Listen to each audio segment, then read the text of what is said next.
بسم اللہ الرحمن الرحیم۔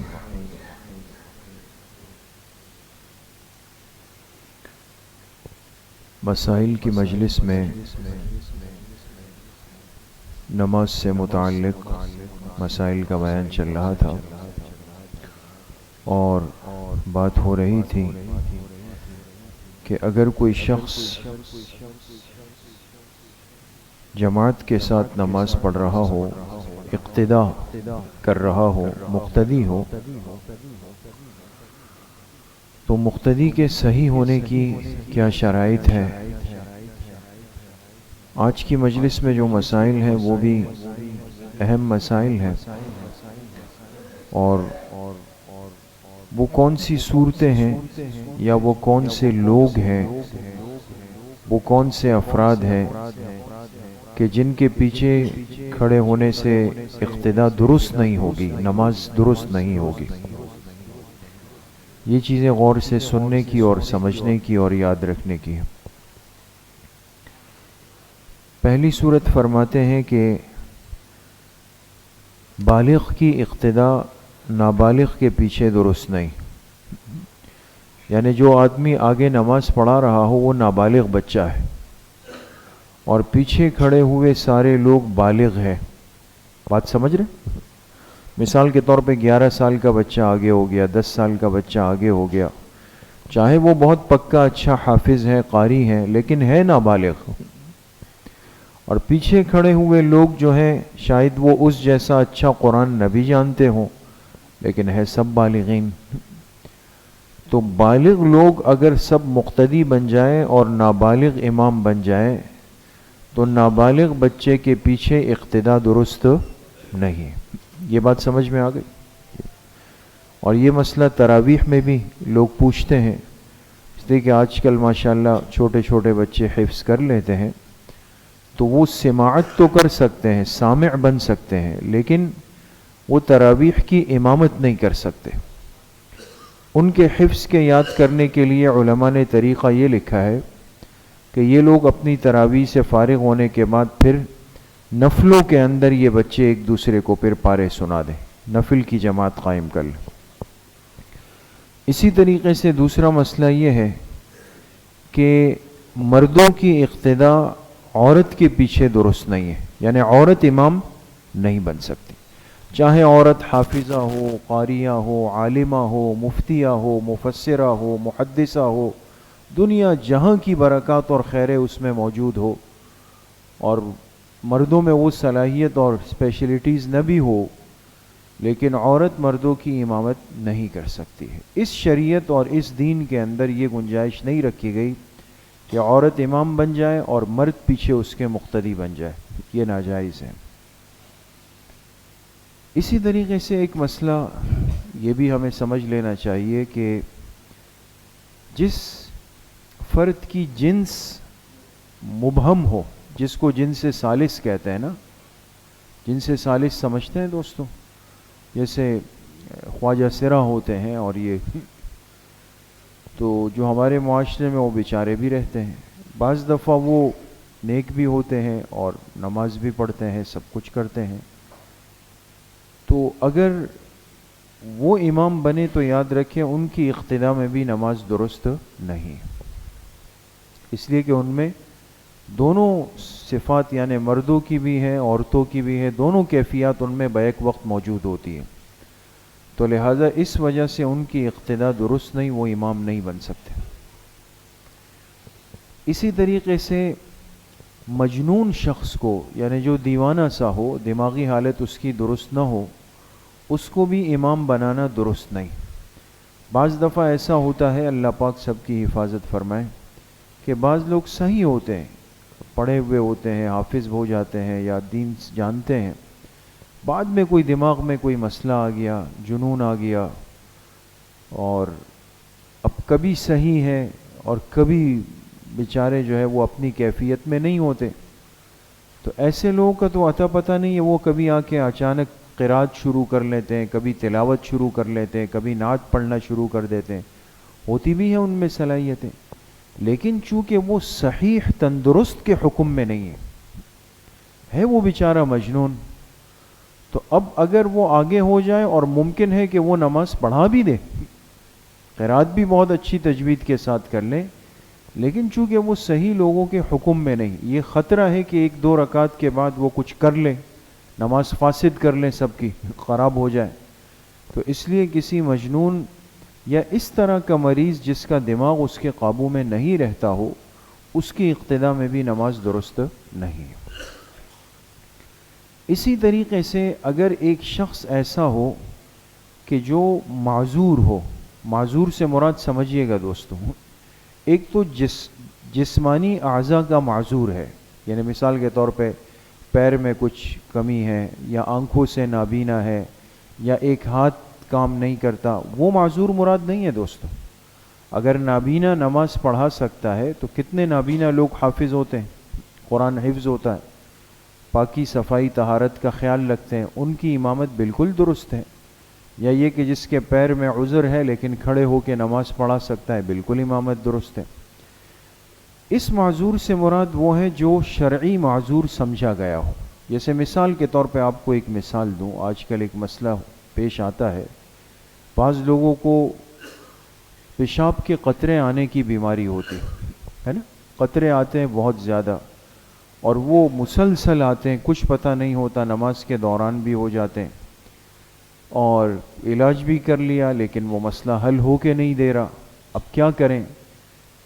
تو ایسے معذور کو مسئلہ کیا بتایا جاتا ہے کہ وہ ہر نماز کے وقت کے لیے ایک وضو بنا دے گا، اور اس کا وہ وضو پورے وقت کے لیے چلے گا. مثال کے طور پہ ظہر کے لیے اس نے وضو کیا تو وہ عصر کے وقت کے داخل ہونے تک چلے گا. اس بیچ میں وہ جو اس کا عذر ہے، وہ قطرے ہیں، وہ آئیں گے بھی، لیکن چونکہ اس کے لیے بہت مشکل ہے تو اس کے لیے سہولت رکھی گئی. عصر کا وقت داخل ہوتے ہی وہ وضو خود بخود ختم ہوگا، نیا وضو بنائے گا. تو اگر ایسا معذور بندہ ہے اور پیچھے جو مقتدی ہے ان کو یہ عذر لاحق نہیں ہے، تو صحیح لوگوں کے ہوتے ہوئے ایک ایسے معذور کو امام بنایا جائے تو اس کی وجہ سے پیچھے والوں کی نماز درست نہیں ہوگی. بات سمجھ میں آ گئی؟ تو اس مسئلے کو بھی سمجھنا چاہیے. اچھا جی، اسی طریقے سے اگر ایک شخص امی ہے، امی سے مراد وہ ہے کہ جو بالکل قرآن کریم نہیں جانتا، یا جو بالکل نماز کے بنیادی موٹے اور ضروری مسائل سے بھی بالکل ہی واقف نہیں، خالصتاً امی ہے، بس صرف اللہ اکبر کر سکتا ہے. تو ایک یہ امی آدمی ہے جو بالکل قادر نہیں ہے قرات وغیرہ پر، اور پیچھے مجمع کے اندر ایک ایسا فرد موجود ہے جو قرآن کی اتنی تلاوت جانتا ہے جس سے نماز جائز ہو سکتی ہے. مثال کے طور پہ پیچھے ایک بندہ ایسا ہے جس کو سورہ اخلاص یاد ہے، تو بجائے اس سورہ اخلاص والے کو امام بنانے کے لوگوں نے امی کو آگے کیا کہ بھئی آپ کی آواز اونچی ہے، آپ اللہ اکبر تو کہیں گے، ہمیں آواز آئے گی. تو وہ چونکہ بیچارہ بالکل قرآن پہ قادر نہیں ہے، نماز کے ایک مسئلے پہ بھی قادر نہیں ہے، تو اس پیچھے کے ایک قاری کے ہوتے ہوئے اس امی کو امام بنانا درست نہیں ہوگا. اگر بنا دیا گیا تو پیچھے والوں کی نماز پھر درست نہیں ہوگی. اس کا بھی خیال کرنا چاہیے. اچھا، اسی طریقے سے اگر ایک شخص ایسا ہے جو کہ گونگا ہے، گونگا سمجھتے ہیں نا، جو دیکھ نہیں سکتا، بول نہیں سکتا، گونگا بول نہیں سکتا.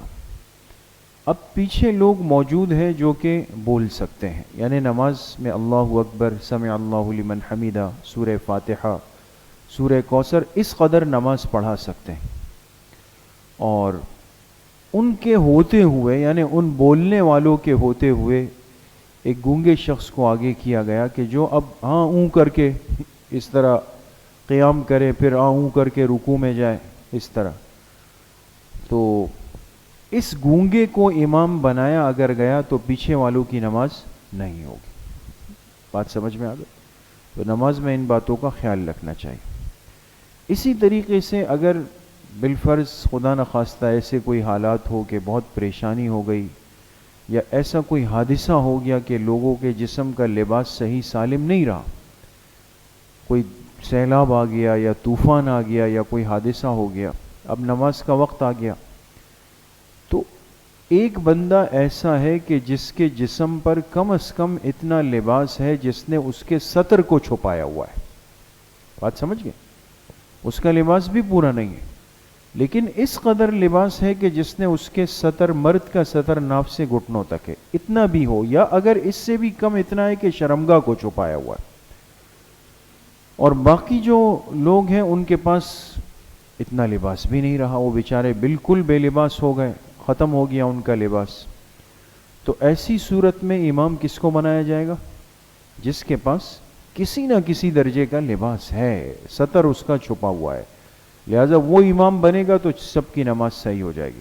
لیکن اس کے پیچھے ہوتے ہوئے اگر انہوں نے بالکل ایک بے لباس کو آگے کیا کہ چلیں ہم نماز آپ پڑھا لیں، اور یہ مسئلہ بھی اس ضمن میں یاد رکھیں کہ ایسی صورت کے اندر جو نماز پڑھائی جائے گی وہ بیٹھ کر ہوگی، کھڑے ہو کر نہیں، تاکہ سطر کا اظہار نہ ہو.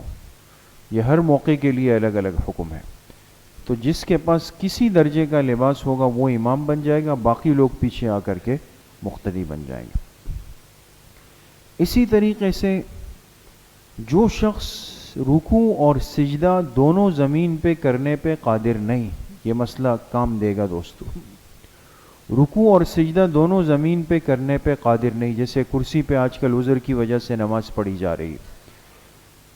اور ایک بندہ وہ ہے کہ جو رکوع سجدہ کر سکتا ہے زمین پر، چاہے بیٹھ کے زمین پہ نماز پڑھا سکتا ہے لیکن زمین پہ کر سکتا ہے. تو یاد رکھیں کہ کرسی والا اگر امام بن جائے اور پیچھے والوں میں ایسا فرد ہے کہ جو رکوع سجدہ زمین پہ کر سکتا ہے، تو اس کی اقتداء میں پیچھے والوں کی نماز نہیں ہو سکتی. بات سمجھ میں آ گئی؟ اس لیے اس کا خیال کرنا چاہیے کہ کرسی کی جو نماز ہے ایسے شخص کو امام اسی صورت میں بنایا جائے گا جب پیچھے والوں میں کوئی زمین پر سجدہ رکوع کرنے والا نہیں رہے گا. لیکن اگر ایسا ہے تو پھر وہ امام نہیں بن سکتا. آج کل چونکہ یہ گھٹنوں کے اور یہ امراض بہت زیادہ ہیں، تو تراویح میں کس کا دل نہیں چاہتا کہ میں کرسی پر بیٹھ جاؤں؟ سبھی آج کل یہی چاہتے ہیں کہ جی میں کرسی پر. اور جو حافظ صاحب پڑھا رہے ہیں تو وہ تو زیادہ خواہش رکھیں گے کہ چلے محراب میں کرسی لگا دیں اور پھر ڈیڑھ پارہ پڑھے ہم ایک رکعت. تو ایسا ہو نہیں سکتا دوست. تو حافظ صاحب وہی ہوں گے جو کھڑے ہو کر نماز پڑھائیں گے. اگر حافظ صاحب کے لیے کرسی رکھ دی کسی نے اور اس نے اس پہ بیٹھ کے تراویح پڑھا لی، تو یاد رکھیں کہ پیچھے والوں کی تراویح چلی گئی، ختم ہو گئی، نہیں ہوئی ادا.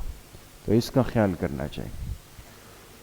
اسی طریقے سے اگر ایک شخص اپنی نفل نماز پڑھ رہا ہے، نوافل پڑھ رہا ہے، مثال کے طور پہ 2 رکعت نفل کی نیت اس نے باندھی ہوئی تھی، اپنی نفل پڑھ رہا ہے، اور پیچھے سے کوئی ایسا بندہ آیا کہ اس نے کہا چلو بھائی میں اپنی فجر کی نماز اس کے پیچھے پڑھ لیتا ہوں. فجر میں بھی 2 رکعت ہیں نا، تو آگے پڑھنے والے کی بھی 2 رکعت ہیں، پیچھے والے کی بھی 2 رکعت ہیں، لیکن فرق کس چیز کا ہے؟ وہ نفل ہے اور یہ فرض ہے.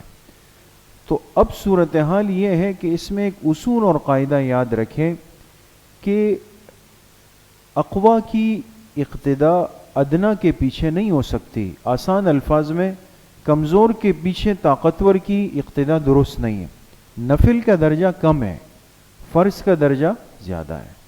نفل والا فرض والے کو اپنی ضمانت میں نہیں لے سکتا ہے دوستو. تو لہٰذا جو نفل پڑھ رہا ہے وہ فرض والے کا امام نہیں بن سکتا.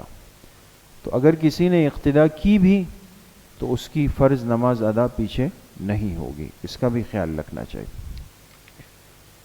اسی طریقے سے اگر ایک شخص ایسا ہے کہ جو بعض حروف تہجی بالکل صحیح ادا نہیں کر سکتا، یعنی مستقل نہیں کر سکتا. ایک تو دیکھیں اللہ پاک نے انسان کی زبان بنائی ہے نا، وہ کبھی بھی آگے پیچھے ہو جاتی ہے، دائیں بائیں ہو جاتی ہے. وہ تو کبھی کبھی کا ایک اشتباہ اور مغالطہ ہے، اس سے کوئی ٹینشن نہیں ہے. لیکن اگر کوئی فرد ایسا ہے کہ جو ثا اور سین اور صاد میں مستقل فرق نہیں کر سکتا، وہ ثا کو بھی سین ہی پڑھتا ہے، وہ صاد کو بھی سین ہی پڑھتا ہے، یا تینوں میں خلط ملط ہمیشہ ہی گڑبڑ کرتا ہے، اس کو یہ فرق آگے بالکل بھی سمجھ میں نہیں آ رہا کہ ان میں کیا فرق ہے یہاں پہ. تو ایسی غلطی اگر اس کی زبان پہ بیٹھ چکی ہے، بات سمجھ میں آ رہی ہے کہ وہ بعض حروف تہجی غلط ہی پڑھتا ہے دائمی، تو اگر کبھی ایسا موقع آیا کہ اس کو امام بنانا پڑ گیا، لیکن پیچھے مقتدیوں میں ایسا ایک بندہ ہے یا کچھ بندے ہیں کہ جو حروف تہجی کی اس غلطی سے محفوظ ہیں، وہ فرق جانتے ہیں، تو ایسی صورت میں بھی اس کو امام بنانا درست نہیں ہوگا، اور پیچھے جو لوگ اس فرق کو جانتے ہیں انہی کو امام بنایا جائے گا تاکہ سب کی نماز درست ہو جائے۔ البتہ اگر کبھی کبھی زبان میں جیسے آگے پیچھے ہو جاتا ہے تو وہ اتنا بڑا مسئلہ نہیں ہے، اس کی اقتدا درست ہوگی۔ تو بہرحال یہ نماز کی اقتدا کے مسائل ہیں کہ امام کو اگر جب بنایا جائے تو ان باتوں کا لحاظ کر لیا جائے۔ عموماً تو چونکہ ہمارے ہاں جب جماعت ہوتی ہے تو یا امام کے نائب یا مؤذن صاحب یا قاری صاحب ہوتے ہیں، لیکن یہ مسائل عام طور پہ سفر وغیرہ میں یا ایسے دیہات وغیرہ کی مساجد میں کہ جہاں امام طے نہیں ہے یا وہ چھٹیوں پہ ہے، سفر پہ ہے، تو ایسی صورت میں اب ہمارے ہاں ہوتا یہ ہے کہ بس ہم دائیں بائیں دیکھتے ہیں، بس لگا کہ یار اس کی داڑھی ذرا اچھی ہے تو اس کو کہتے ہیں چلے جی آپ آ کے نماز پڑھیں۔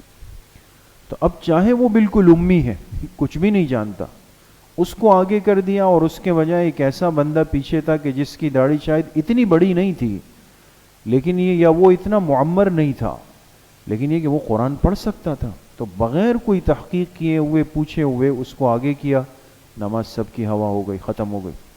تو اس لیے علماء نے لکھا ایسی صورت میں کیا کرنا چاہیے کہ جب یہ کیفیت پیش آ جائے تو ایک بندہ مسجد میں اتنی آواز سے پوچھ لیں کہ بھئی جو امامت کرا سکتا ہے تو وہ ساتھی ذرا آگے آ جائے، تو خود ہی اندازہ ہو جائے گا کہ کوئی سمجھدار بندہ آگے ہو جائے، یا یہ کہ محلے کا کوئی ایسا نوجوان ہے یا ایسا فرد ہے کہ جس کو لوگ جانتے ہیں کہ یہ سمجھ بوجھ رکھتا ہے، تو چاہے وہ انکار کرے لیکن یہ کہ اس کو آگے کیا جائے تاکہ باقی لوگوں کی نماز بھی درست ہو جائے۔ اللہ کریم مجھے بھی آپ سب کو صحیح عمل کی توفیق نصیب فرمائے۔ الحمدللہ رب العالمین۔